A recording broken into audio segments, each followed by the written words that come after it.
19वीं सदी में स्थापित हुई अलीगढ़ मुस्लिम यूनिवर्सिटी ने हमेशा अपनी पहचान और अपनी शान बरकरार रखी है, लेकिन 21वीं सदी के इस चुनाव में क्या कुछ बदल रहा है। छात्र हैं हमारे साथ, अलग अलग स्ट्रीम से हैं, अलग अलग ईयर में हैं। इस बार के क्या मुद्दे होंगे अलीगढ़ मुस्लिम यूनिवर्सिटी के छात्रों के लिए?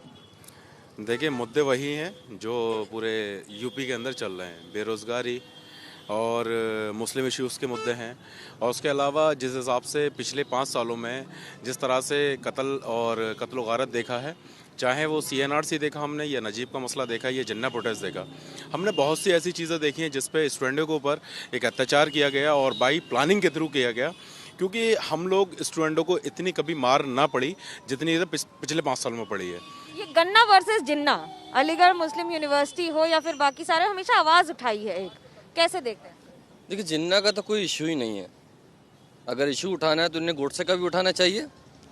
महात्मा गांधी को गोडसे ने मार दिया, उसके ऊपर कभी कोई इशू नहीं उठा। और इस यूनिवर्सिटी के अंदर, यूनियन हॉल के अंदर बाबा साहब भीमराव अम्बेडकर के भी फ़ोटो लगा है, महात्मा गांधी का भी लगा है, सर सैयद का भी लगा है। क्या कभी उन्हें वो नहीं दिखा? इस यूनिवर्सिटी ने बड़े बड़े लीडर्स दिए, प्रेसिडेंट ऑफ इंडिया दिए, चीफ जस्टिस दिए, तमाम लोगों को दिया, आर्मी में लोगों को दिया। इतने मतलब नेशन बिल्डिंग का इस यूनिवर्सिटी ने हमेशा 100 साल से काम किया। क्या कभी वो नहीं दिखा? तो सिर्फ मुद्दों से हट के धर्म की राजनीति, सिर्फ पोलराइजेशन की राजनीति की जा रही है। इसके अलावा और कुछ नहीं। जो बेरोजगारी है, जो मुद्दों की बात है, स्मार्ट सिटीज़ की बात की गई थी, अलीगढ़ को स्मार्ट सिटी बनाने की बात कही गई थी। कहाँ है स्मार्ट सिटी? सामने देखिए, पर्चा लगा हुआ है भाजपा का, आचार संहिता का खुला उल्लंघन हो रहा है। तो ये सरकार है, ये हुकूमत है, तो ऐसी हुकूमत हमें नहीं चाहिए। इस बार भाजपा को हराने के पूरे तरीके से काम किया जाएगा। क्या सिर्फ नाम के आधार पर ही जीत और हार होगी, धर्म के आधार पर ही हो?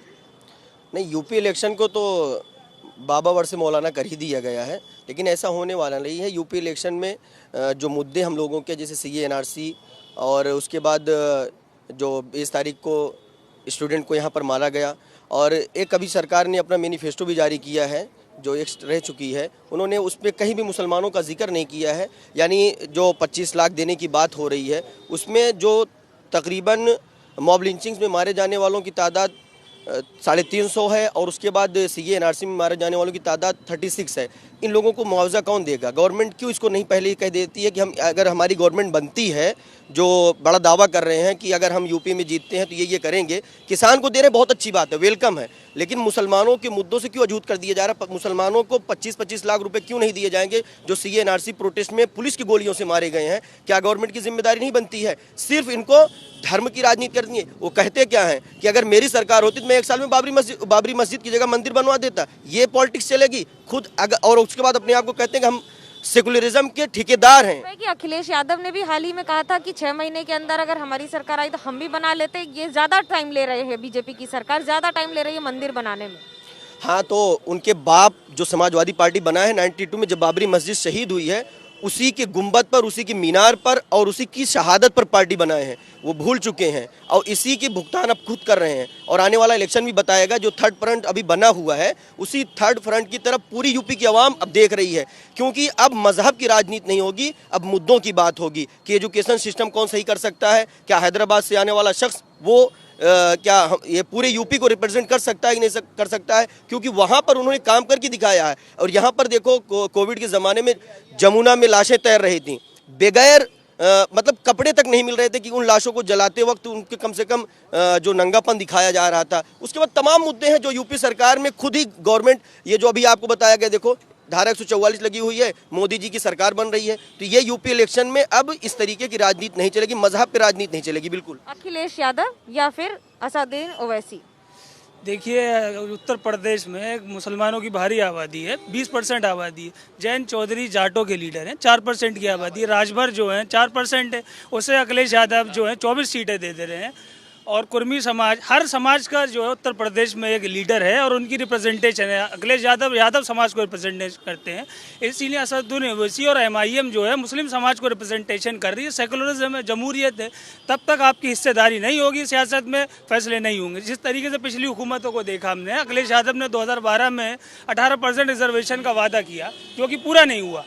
और वही राजभर 4% समाज के जो 24 सीटें दे रहे हैं, जो 10 सीटें MIM को देने के लिए तैयार नहीं है। तो उत्तर प्रदेश का मुसलमान और प्रदेश का मुसलमान MIM के साथ है और मजबूती के साथ जो है प्रदेश के इलेक्शन में MIM को वोट करेगा और वोट परसेंटेज बढ़ेगा। ऐसी क्या बात है जो असदुद्दीन ओवैसी के साथ ज्यादा लोग जा रहे हैं या फिर अखिलेश यादव जो कि कह रहे हैं कि हम सरकार बनाने की बड़ी दावेदारी कर रहे हैं? इस बारे में कहना मुश्किल है। मुस्लिम अगर असदुद्दीन ओवैसी के साथ जाते तो शायद यहाँ के जो समीकरण थे कुछ और ही होते, लेकिन ऐसा लग रहा है कि अखिलेश के साथ ज़्यादा मुस्लिम हैं और जो मैनिफेस्टो है अखिलेश यादव का उसमें भी कुछ कमियां हैं।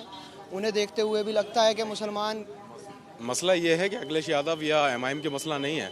एमआईएम से लोग इसलिए जुड़ रहे हैं क्योंकि एमआईएम जो बात कर रही है ना नौजवानों को जागरूक करने की, तो एमआईएम का सिर्फ एक फॉलोअर है ना, वो बढ़ रहा है इस समय। यूपी चुनाव में अभी एमआईएम किसी रोल में नहीं है, लेकिन अखिलेश यादव के साथ जाने का सबसे बड़ा मसला सिर्फ मजबूरी है, क्योंकि मजबूरी के तहत ही उसको कबूल करने की सोच रही जनता। लेकिन जिस हिसाब से अखिलेश यादव ने अपना मैनिफेस्टो निकाला है, अखिलेश यादव ने ये तो कह दिया कि सांड को मरने वाले को 5 लाख रुपए का मुआवजा दिया जाएगा, लेकिन अखिलेश यादव ये कम भूल जाते हैं कि सीएनआरसी के जो मरे 36 लोग हैं उनको कौन मुआवजा देगा। सीएनआरसी के ऊपर जो तलबा के ऊपर जो केसेस लगे हैं, झूठे मुकदमे लगे हैं और चार्जेस लगे हैं, उनके ऊपर कौन बात करेगा। मतलब ये महिलाओं के क्या मुद्दे हैं इस बार, लड़कियों के क्या मुद्दे हैं अलीगढ़ के और अलीगढ़ मुस्लिम यूनिवर्सिटी? देखिए, अलीगढ़ हो या अलीगढ़ मुस्लिम यूनिवर्सिटी या पूरी इंडिया हो, फीमेल को लेके जितने भी मसले होते हैं वो हर जगह सेम ही हैं। ये पूरी दुनिया को पता है, चाहे एजुकेशन सिस्टम को लेके अपलिफ्टमेंट करना हो या फ्रीडम देना हो या कोई भी हो, चाहे कांग्रेस हो, कोई भी गवर्नमेंट अभी तक आई है उसने कुछ इतना खास कुछ भी नहीं किया है। लिटरली बोलें तो कुछ भी नहीं किया है हमारे लिए।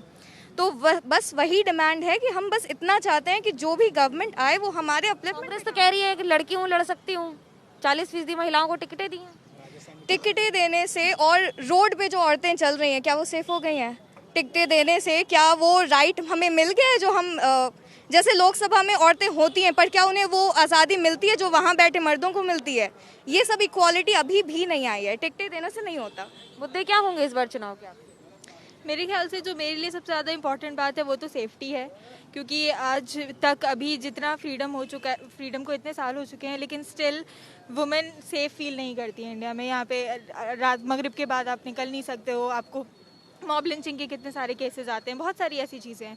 तो कोई भी जो भी गवर्नमेंट आए, मुझे तो लगता है कि सबसे ज़्यादा पहले सेफ्टी प्रोवाइड करनी चाहिए और एजुकेशन सिस्टम में डेफिनेटली बहुत ज़्यादा डेवलपमेंट की ज़रूरत है, क्योंकि वुमेन को ज़्यादातर बैकवर्ड ही समझा जाता है और समझा गया है। जब यूनिवर्सिटी की बात आती है, आंदोलन में सबसे आगे रहा है ये, अभी भी आंदोलन जारी है? देखिए मैम, सबसे बड़ी बात यह है कि इस वक्त जो देश की स्थिति है, हम लोग आंदोलन करते हैं, इसको समझना पड़ेगा कि अभी जो लड़ाई है वो अंबेडकर की विचारधारा के वर्सेस गॉडसे की विचारधारा है। अब अंबेडकर का विचारधारा पे क्या आता है? इस देश के संविधान को बचाना। अब हमारी बहन बात करे तो वुमेन सेफ्टी, इन वुमेन को अपनी राइट्स देना, सेफ्टी बात करना। और गॉडसे की विचारधारा क्या आता है और सावरकर की विचारधारा ये आता है कि वो रेप को पॉलिटिकल टूल बनाना चाहते। तो लड़ाई अब इस चीज़ की है, लड़ाई देश के संविधान को बचाने का। मेरी बहन बात कर रही थी कि वुमेन सेफ्टी में तमाम सरकार नाकाम रही। हकीकत है, कुछ दिन पहले 100 से ज़्यादा मुस्लिम औरतों को बेचा गया, तस्वीर बेचा गया, प्रोस्टिट्यूट कर, बहुत अफसोस की बात है। तो अब हमारी जो लड़ाई है वो अंबेडकर की विचारधारा वर्सेस गॉडसे की विचारधारा है। अब इस पे जो अंबेडकर की विचारधारा पे चलेगा, हम उसके साथ है।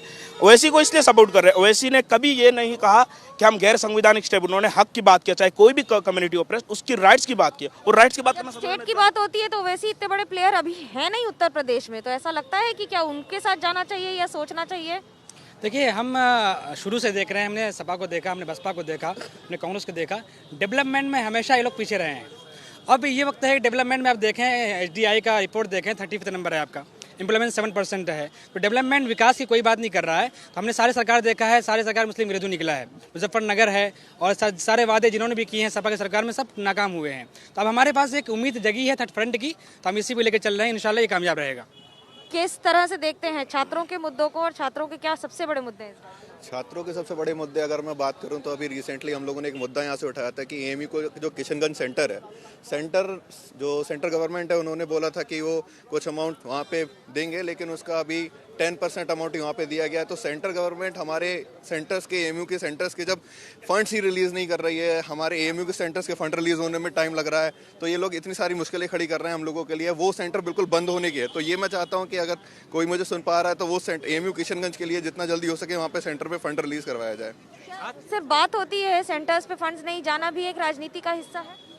नहीं, सेंटर पे क्यों, कौन सा राजनीतिक हिस्सा? वो 136 करोड़ रुपए पास किए गए थे, तो लेकिन अब उस तो कागज़ में है लेकिन उसको रिलीज़ नहीं किया जा रहा है। तो मैं गवर्नमेंट ऑफ इंडिया से रिक्वेस्ट करता हूँ, होम मिनिस्टर से और जो एजुकेशन मिनिस्टर हैं उनसे भी कि जल्द से जल्द उस फंड को रिलीज़ किया जाए, ताकि किशनगंज के जो सेंटर जो बंद होने की कगार पर है वहाँ पर बीएड कोर्स होता था, लेकिन आज के डेट में इस साल वहाँ पर बीएड का कोर्स नहीं हुआ। और रहा यूपी इलेक्शन में अखिलेश यादव की जो बात कर रहे हैं लोग, 18% रिजर्वेशन की बात किया था, उन्होंने अब तक नहीं दिया। तो ये झूठा मैनिफेस्टो उनका भी जारी हुआ और झूठे की कगार पे जिस तरह मोदी जी चलते हैं, योगी जी चलते हैं, उसी कैटेगरी में आकर खड़े हो गए आज अखिलेश यादव भी। नाराजगी हर पार्टी से है, नाराजगी हर दल से है, नाराज होना अधिकार भी है जनता का, लेकिन नाराजगी जाहिर करके ये बता भी देना कि हवा किस तरफ बह रही है, ये दिलचस्प होता है राजनीति का ही अंदाज। कैमरा पर्सन सूरज पांडे और प्रवीण के साथ मनोज्ञा लोईवाल, अलीगढ़, एबीपी न्यूज।